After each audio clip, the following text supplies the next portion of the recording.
down to the gig and have him sit in. Let's see what happens. So I went, and I played, and he didn't pay me. But he said, "You want to join the band, man?" And I said, "Absolutely." You know. So I started working with Charlie Musselwhite, and that was my first real professional gig, you know, with a guy who was sub-repute. And later on, I quit Charlie after about a year and started another band with my brother again and my younger brother. And that band was called the Charles Ford Band. We named it after my father. And we had a bass player, and it was just a quartet. We played basically blues, and we were also trying to play some jazz. And that lasted for about a year. We made a record on our Hooley Records out of Berkeley, California. My older brother's a drummer, and my younger brother plays blues harp. So finally that band dissolved because it really wasn't getting anywhere, and we hated each other, as brothers can do, you know. And after we split up, we became great friends. But I started another group playing more jazz, you know, getting more and more into jazz.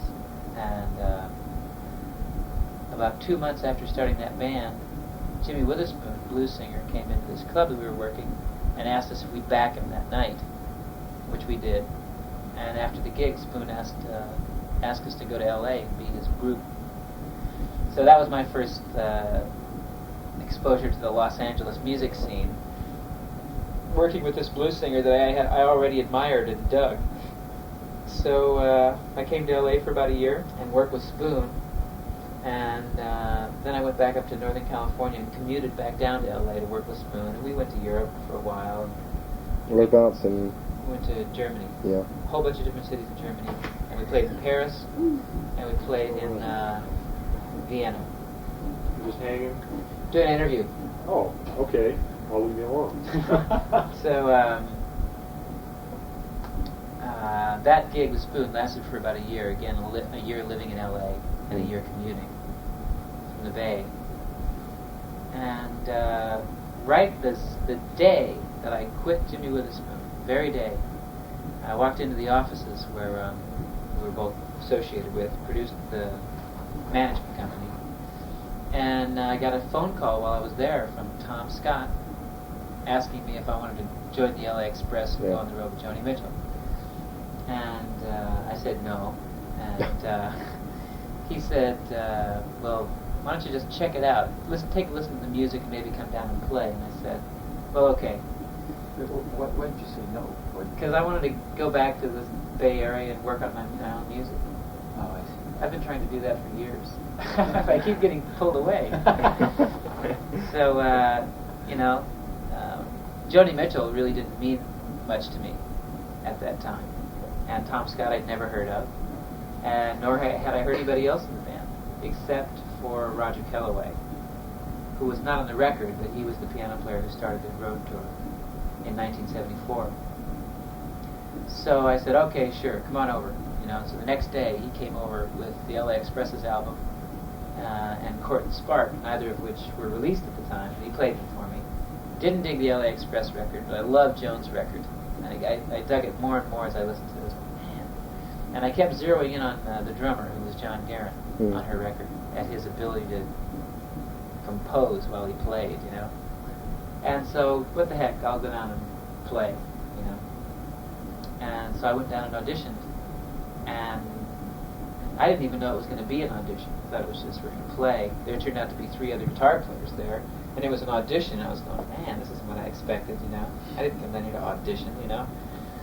But what the hell, I played, and Roger has been like one of my, Roger Kellaway, the pianist, is one of my major influences in music. And I mean, this is where the influence began. I'd seen him on TV once before with a cello quartet, his group.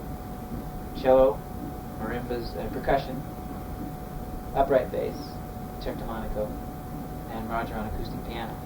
And he became one of my biggest influences and teachers. It's jazz with classical kind of overtones or undertones, you know. Roger's a film composer. Yeah, they play the blues. They played everything in that band. Not rock. Roger's a really interesting and different writer. Really unusual.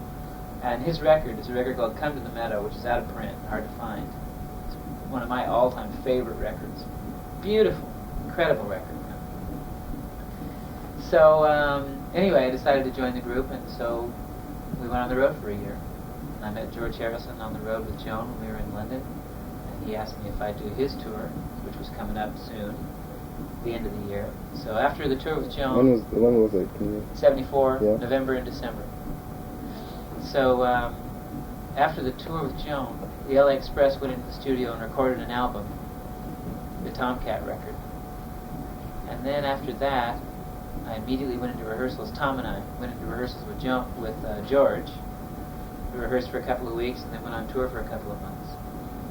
And I moved to Colorado.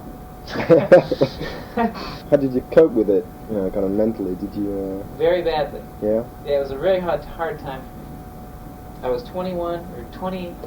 I guess I was 22 or 3, and I was very lonely, and I didn't dig the LA Express's music, but I loved Joan's music. So it was great. Going out on stage, man, you know, with her was just wonderful, absolutely wonderful. So that was good.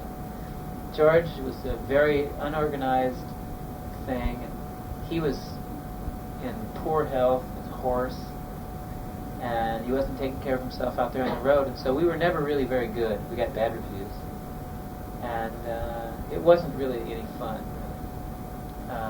which was unfortunate because the band was just tremendous. Andy Newmark and Jim Keltner both on drums, Willie Weeks on bass, Tom Scott, Chuck Finley, and Jim Horn on the horns, Billy Preston on keyboards, myself on guitar, and a 16-piece Indian orchestra featuring Ravi Shankar. So it was like a pretty big scene, and it wasn't fun. Say from a guitar player's point of view, you know, what were your kind of relation? With George? Yeah. Well, George is not a real chops player, and I had been playing, you know, chops music, and was really into chops kind of at that time, especially playing with the LA Express, because that music was so frenetic. You had to play a lot of notes, it seemed like. And so it was weird. George was kind of insecure and paranoid, being out there on the road. He wasn't really emotionally prepared for where he found himself, which was George Harrison on tour, you know, with this huge thing and 20,000 people in front of him. And I think it kind of freaked him out, so he was never really comfortable out there. Like we did While My Guitar Gently Weeps, you know. Yeah, we sort of traded back and forth, that kind of thing.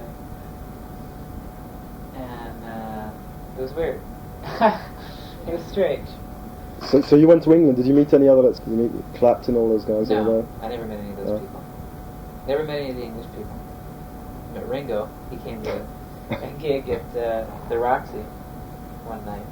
We went up and partied at his house afterwards. But anyway,